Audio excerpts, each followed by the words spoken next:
Hello and welcome to Enchantment of Eternity's review for Star Trek Lower Decks Season 4, Episode 3, in the Cradle of Vexilon.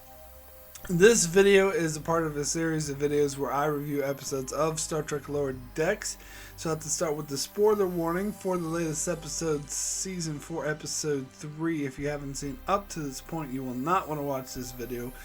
Otherwise, some things will be spoiled for you. So, Lower Decks. Sorry, showing off my shirt. This episode was okay. It was not as good as the first two episodes, which were pretty strong episodes in my opinion. But it wasn't as sort of boring as some of the filler episodes, some of the worst filler episodes of the show. So it's not a terrible episode, but it was fine. Yeah, it was okay. I don't think it was particularly hilarious, but there were some, funny moments in it for sure. So, I guess I'll start with the storyline with the Vexilon supercomputer and how Freeman was trying to reboot it, and kind of like in character for her to be like, oh, I took this course at the academy about ancient supercomputers, I can do it myself, and then messing everything up. Kind of, didn't want to say tropish in a negative way, but it is tropish, but kind of in a way that's fine, a way that's typical of Lower Decks, a way that fits her character. But I do like the concept of the supercomputer, because there's this weird orbital ring, which again is interesting that's very Star Trek like, to bring up these new scientific sort of theories, and it reminds me of the Dyson sphere from Next Gen, but that was abandoned when they discovered it, which I was always disappointed that it was abandoned, that we didn't get to see a living culture in a created world, but now we do get to see it. And apparently this is reminiscent of the video game Hollow, but I've never played that, so I'm gonna have to take other people's words for it. But anywho, it was interesting. I thought it was funny how they kept bringing up, oh, it's not evil, is it?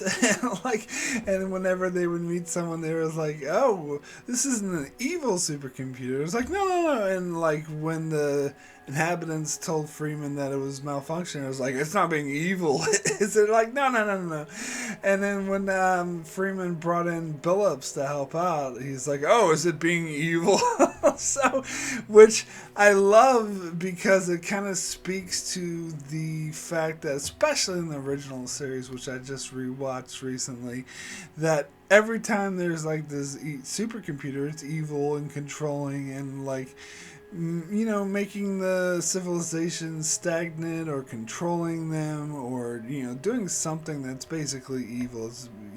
I'm thinking of episodes like Return of the Archons, The Apple, and For the World is Hollow and I Have Touched the Sky, and I think there's probably been a couple others I'm forgetting about. I mean, there's Iron Mud, but this wasn't a supercomputer as much as evil androids, but similar concept.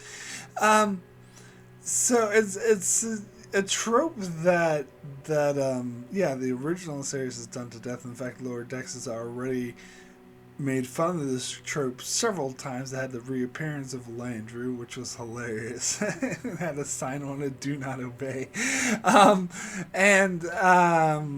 then of course the Jeffrey Combs evil supercomputer, which I was actually thinking when I first saw this episode, maybe Jeffrey Combs' evil computer would make an appearance in this and try to corrupt the good supercomputer, but that didn't happen. I think that would be good, but they took it in a different direction where the computer is actually not evil, never was evil, and I like that subversion of the trope.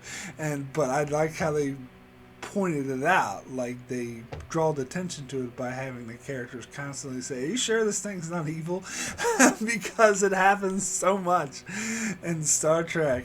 So I really did appreciate that. But instead, they kind of made, jokes comparing it to modern day computers or even older 90s version computers, since this is an ancient computer where they're like the Windows crashed or it just needs an update. Usually it's like the computer's not working because it hasn't been updated. And I was like, oh, let's just give it an update, and then it crashed, and they're, oh, let's put it in safe mode. Stuff that's, it's very comedy like. It's not really necessarily fits in the canon of Star Trek, but Lower Decks can always skirt that line because it's a comedy show that's becoming more relatable to the audience that's watching and problems they deal with. And of course, there's the very classic turn on, turn off, turn it back on again, which in this case doesn't necessarily work because it turns the whole world off, which destroys the world and kills everyone. So not a viable solution. And eventually, of course, Freeman does have to give in and have Billups beam down to help her, but they eventually figure it out, and they do it by rewriting it to Boimler's position, of course, making Boimler's storyline that much more important. Now, I'll get to Boimler's storyline next because this was my favorite of the episode. I really liked it. Could relate to it in a bit from going from a regular position to a position of leadership and having to readjust to that.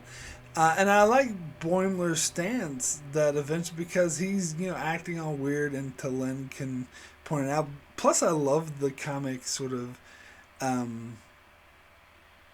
duo of T'Lyn and Boimler. Like, I think she was a nice foil for him. Like at the start where he was like, okay, you can do this, Boimler, and she's like, I'm sorry to interrupt your confidence boosting ritual, and he's like, no, that's not what I was doing at all. And they played him a little bit too silly at first, for my opinion, but I think they made up for it in a later part of the episode. Because at first, he was like, oh, I'll show you how to do it. And he was just doing everything himself and refusing to let the other ensigns do anything. And T'Lyn was pointing out how ridiculous this behavior was. And she at first thought it was because that he didn't want to risk them at all, but more had to do with he didn't think that he was worthy. He didn't really see why he should be giving them orders because they were all equals not that long ago. And T'Lyn gave him a nice little pep talk, saying that she, read his record and said that in fact he did earn that promotion and he should be a lieutenant, which I agree because he did a lot in the first, 3 seasons to save the ship, and he definitely deserves to be promoted. In fact, I love this new dynamic, and I love that Lower Decks is evolving as a show. This is something I said it had to do. I was worried that they would ensign Kim all these characters and keep them ensigns forever, which I think would become tiresome because they would just be repeating the same beats over and over again, and that in order for the show to last, it needed to evolve and have the characters evolve, which they did. And so now we're exploring new dynamics of them being lieutenants and adjusting to that, which I love. I think that's exactly what the show needed to do, and I'm glad that the show did recognize this and did do it. Because that's another point, and this is a point brought up in last week's episode with Rutherford. The fact that these characters constantly save the ship. It's ridiculous that they're not promoted, so it makes sense that they would be promoted. And with Rutherford's case, it made actual sense that he was offered promotion multiple times but turned it down to be with his friends. But yeah, and I think it's right for T'Lyn to point out that no, you do deserve this promotion. And then it gives him the confidence he needs to go back and it's like, okay, T'Lyn said I should put you all in danger. And she was like, that is not how I would word that. Again, the comedy works very well. And he gets them all to help, and they're willing to help, and they do a good job. But then it comes to the end where someone does have to risk their life, and he then orders the other ensigns to leave because he does not want them to take that risk down. This has more to do with wanting to protect those under his command, which is anything good leader should do. And when the ensigns try to protest, be like, no, we can help. Talen's like, you heard your lieutenant, follow your orders, because she knows what he's doing. And then, but she's kind of morbid about, like, mentioning earlier about the chances of newly promoted lieutenants getting killed on their first mission is very high. And then when Boimler, like, comes flying out of the exploding building, she was like, oh, so this is another example of Lieutenant dying, which is, sometimes they play the Vulcans a bit too cold-hearted for me, but I guess it's all in good comedy, I guess, in this case, so it's not that big of a deal. And then, of course, we see the afterlife with Boimler, where they reference the koala bear. Now, apparently they reference the Black Mountain that Shax mentioned in Season 2, but I don't care for that, because if you know how I feel about that whole Shax coming back to life, how it was handled in the show, I think it was handled very poorly, so I don't really want references to something I hate. But the koala I think was brilliant. And I like they even had the koala make a cameo in the intro for Strange New Worlds Lower Decks crossover. So I love seeing that again. As how it's kind of like talking in tongues. I was disappointed. Like, I thought that he didn't say something about why is it smiling? What does it mean? But yeah, and apparently Boimler mentioned the koala in the previous episode last season, but here we actually get to see it. And then he's brought back to life by T'Ana, and again, this is very sort of comedic way, and then that he dies again. And she's like, "Oh God damn it, give me 30 cc's or whatever I used last." It's kind of the fast and loose way Lower Decks plays with things, and sometimes you just can't take it too seriously, which I don't. And I think, I thought the storyline really worked. So now let me get to the storyline I didn't think worked, and that was the one with Mariner, Rutherford, and Tindy on the ship. First of all, they talk about the room of anomalies, where they get all these things that are just basically references to other Star Trek episodes which had no business being on Cerritos, but of course this is Lower Decks and we have to reference other Star Trek episodes, which I appreciate. But then you had that guy who I think he's popped up occasionally, but I mainly remember him from the first episode of the show where he said, "Move it on, Lower Decks." I don't like this guy. I never liked this guy, and when he reappeared and was like seemingly being an asshole and assigning them to a really shitty task, even before they even mentioned hazing or anything like that, just for the fact that he was appearing again and assigning them a shitty task and being kind of a dick to them, I was turned off by this. I don't like this. I don't know why. Maybe it's my, admiration of Starfleet, or my desire that Starfleet be, better than portraying people like this. But I just have a natural tendency to not like this guy. And then when we get into the actual storyline about how they feel like they're being hazed, I think this storyline's okay, but ruined by the end, which I'll get to a bit later. But first I'll address all the anomalies, like the trap that they set for the guy using the Betazoid gift box and the inner light probe or whatever it was, and the Chula game. Now here's the thing, I do kind of feel like the Chula game was not very funny mainly because it was shown in the trailer. I think if I hadn't seen it in the trailer, because it's not just like they had a clip of it, and it's not like it was just a snippet in the trailer, blink if you miss. It was a big sting at the end of the trailer where they show Rutherford going, "Oh, move along home," and he goes, "Arr," and that's basically all this was. And so I feel like the trailer kind of ruined this.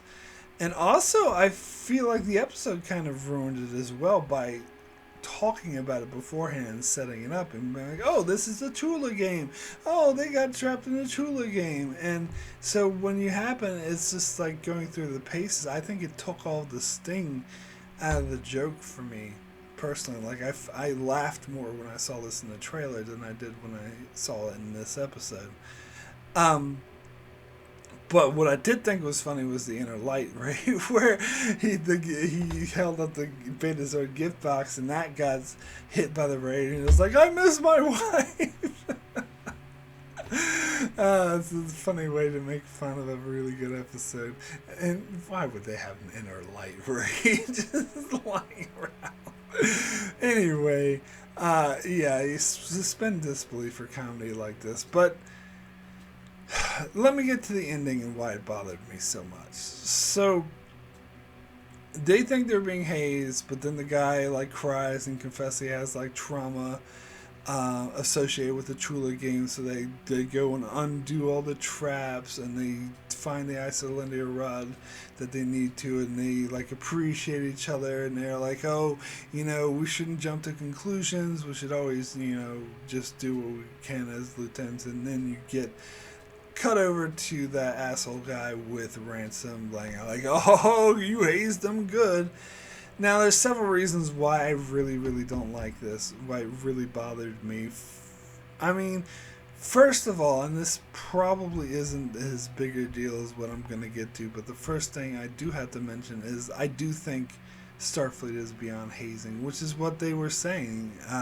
They're like, "Oh, how could we think that Starfleet officers would do something as petty as hazing?" Which I agree with, and I think I don't like the fact that Starfleet officers are doing that. I'm against hazing in general. I just think sometimes can be really dangerous when you get into these fraternities. There have been cases of deaths, and overall, it's just a cruel thing that's just totally unnecessary. And the reason why people do it a lot of times they give is, "Well, it was done to me." That's no excuse. It's kind of perverse that they take pleasure in doing something, horrible, but just because they had to experience that horrible thing themselves. But anyway, and there's absolutely no place for it in Roddenberry's 24th Century Starfleet. I know Lower Decks can skirt the line a lot for comedy, and a lot of times I am willing to go with that, but not here. It just bothers me. But more significantly, why I hate this ending is a bad joke because it's so predictable. In fact, when the asshole guy was confessing his trauma to Chula or whatever, in the back of my mind, I was thinking, "Oh, he's just fucking with them because this is all part of the hazing. Like, he knows that they're trying to sabotage him, and he's purposely fucking with them." And the fact that it actually turns out to be the case makes it not funny because it's so cliche and so typical. Like if you're telling a joke and you tell someone the setup of the joke, and they immediately, before you even finish, to guess the punchline, guess what? They're not going to find that joke funny. Because it's like, yeah, of course, the punchline's this, obviously. Because it's something they've heard tons and tons of times before. Not the specific joke, but the kind of joke. And that is what the deal is with this. Is that it's so typical for a show to do this, where, they feel bad because they realize the guy had trauma, but he was just hazing them all along. So predictable. And not funny at all. In fact, the fact that they would lower Starfleet officers to the, using hazing or whatever, in service of a bad joke makes it, a joke that's not effective and doesn't land because it's so expected and predictable, makes it even worse, in my humble opinion. So that kind of ruined that whole storyline for me, if I'm being honest. Um, well, I mean, it doesn't affect the whole thing with the inner light ray or whatever, but the Chula thing, as I said, I had issues with that outside of this. That had to do with the fact that it was ruined by the trailer, and they didn't really go beyond the trailer much more, other than to be like, oh, look, it's the Chula thing again. So, yeah, so that whole storyline was kind of a wash for me. But I did appreciate the other thing in the planet with Vexilon, particularly the stuff with Boimler. I like that. So, overall, I would say this was still a really good episode. So, my rating for In the Cradle of Vexilon out of 10, I'm going to give this a 7. Very good. I was tempted to give it an 8, but I think that third storyline just brings it down. It just bothers me. So it brings it down to a 7. But not a bad episode. Certainly not as... It didn't feel like land as flat as some of these Season 1 or Season 2 mid-season episodes did. But, yeah, it's...